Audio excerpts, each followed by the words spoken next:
Safoda ini adalah satu agensi kerajaan. Nama penuh Safoda itu adalah Lembaga Kemajuan Perhutanan Negeri Sabah. Dia telah ditubuhkan pada 1976. The latest enactment 1981, Safoda ini adalah untuk menggalak, memaju, merangsang, memperbaiki, menyelaras, mengatur dan mengawal keluaran hutan dan aktiviti-aktiviti keluaran hutan termasuk penggunaan keluaran hutan secara yang berkesan dan cekap. Pembaikan cara-cara mengusahakan keluaran hutan, penanaman, penyelenggaraan dan penuaian tanaman hutan, menggrade dan mengawal mutu, cara-cara pengendalian, perniagaan dan pemasaran. So basically Safoda ni ditubuhkan untuk menjalankan aktiviti peladangan hutan. Menurut Hala 7 baru, kami ingin mencapai sekurang-kurangnya 50% daripada tanah kami yang ada title ni, tanaman utama. Banyak aktiviti-aktiviti yang kita sudah jalankan dan action plan baru adalah untuk memastikan pekerja kita faham apa tujuan utama Safoda ini dan fungsi-fungsinya dalam menyumbang kepada pembangunan negeri ini. Cara spesifiknya dalam pembangunan ladang perhutanan. So, saya rasa jabatan ini perlu melakukan banyak aktiviti-aktiviti yang melibatkan latihan, kemahiran, di samping menjalankan aktiviti-aktiviti joint venture dengan pihak ketiga untuk menanam ladang hutan. Cabaran utama kita setakat inilah ialah tanah, masalah tanah. Jadi masalah pemilikan tanah sebenarnya masih menjadi cabaran kita lah. Tapi insya-Allah dengan implementasi kita punya enactment sendiri untuk memiliki tanah itu, jadi insya-Allah kita akan dapat meleraikan masalah-masalah pertikaian tanah ini. Kita ada beberapa joint venture usaha-sama. Usaha-sama pertama yang utama adalah 25,000 hektar tanah di Bengkoka, Pitas, di mana kita JV 70-30 dengan satu syarikat, dan JV ini dinamakan AFI, di mana tujuannya adalah untuk membangunkan peladangan perhutanan. Setakat ini, projek ini telah berjaya menanam seluas 9,000 hektar kayu akasia dan kayu eukaliptus.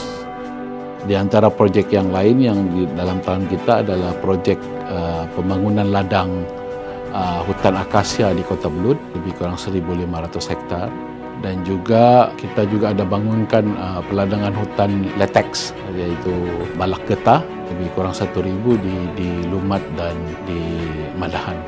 Di samping itu kita juga akan membangunkan beberapa projek-projek lainnya. Di atas tanah kita kita melakukan penyewaan tanah juga. Kita akan cuba membangunkan industri hiliran dengan new JV maybe untuk membangunkan industri hiliran, sebab kita mahu Safoda ni menjadi peneraju di dalam industri hiliran hutan, di mana specifically kita target untuk membuat biomass, untuk buat biopellet dan industri biopellet, supaya kita create the downstream activities. Nanti later part we can advise the government to plan what type of tree yang paling sesuai untuk sebagai feeder kepada downstream activities yang kita akan create or lead ini. Kebanyakan tim-tim saya ni orang-orang muda sudah. It's easy to mold them, to change them, to lead them dengan idea-idea yang baru, out of the box punya idea. Senang sikitlah bimbing orang-orang muda ni. Di samping kita tengah siapkan juga manual, SOP. We try to get our lembaga ni certified with ISO. InsyaAllah ujung tahun ni.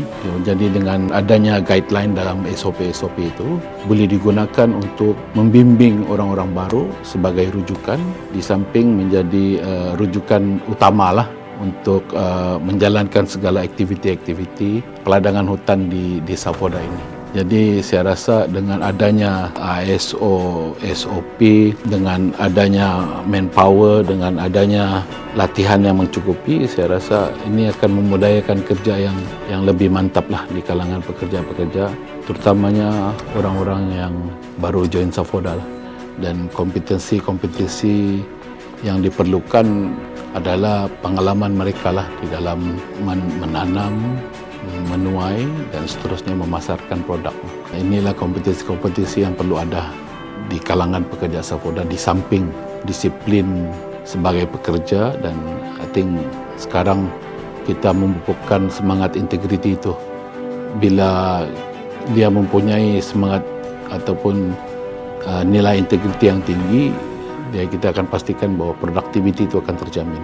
InsyaAllah pada tahun ini kita telah menyumbang 1 juta kepada kerajaan, dan kita berusaha setiap tahun supaya kita akan sentiasa dapat menyumbang 1 juta kepada kerajaan daripada hasil projek-projek pembangunan yang kita akan lakukan.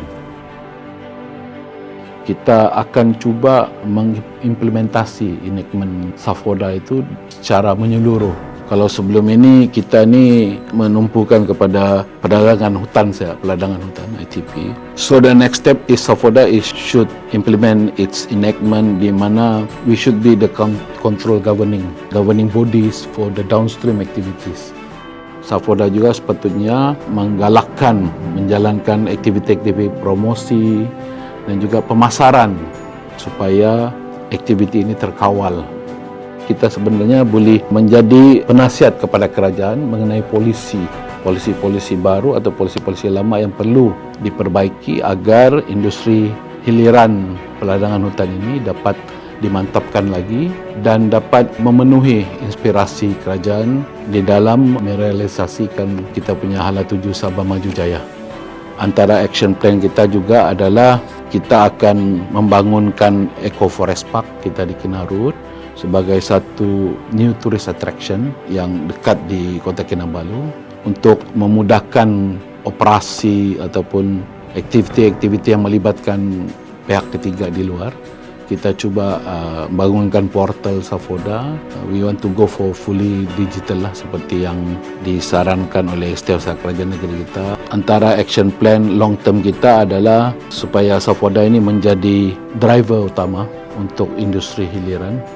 Then the next step is to form a Institute Safoda lah. My personal vision supaya Safoda punya image ni dapat ditukarkan. Safoda ni sebagai image yang bekerja untuk keuntungan atau profit oriented organization. Apa yang penting adalah mengikuti fasa itu dengan ikhlas, dengan jujur, dengan berintegriti, supaya sama-sama kita bekerja, sama-sama kita mencapai kejayaan, dan juga sama-sama kita cuba mengubah image Safoda ini kepada satu image yang another level up lah orang cakap. Tidak boleh sentiasa berada di tampuk yang lama, kita kena always continuous improvement. So saya percaya kepada continuous improvement in system, the human factor, the human resources.